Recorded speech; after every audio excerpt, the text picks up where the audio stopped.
बिस्मिल्लाहिर्रहमानिर्रहीम। मोहम्मद अकबर साहब, पुणे। अस्सलामु अलैकुम रहमतुल्लाह। मौलाना, मेरा सवाल ये है कि पीएफ पे ज़कात कब लागू होगी? माल आने के बाद में या फिर अभी भी दे सकते हैं? जज़ाकल्लाहु खैरन। मोहम्मद अकबर साहब, आपके मसले का जवाब मुझे मिला है फतवा Darul Uloom Deoband.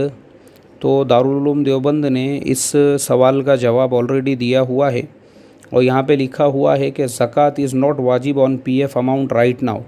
When you withdraw this amount after you are retired from your employment, then ज़कात शैल बी वाजिब on it as per the condition of ज़कात।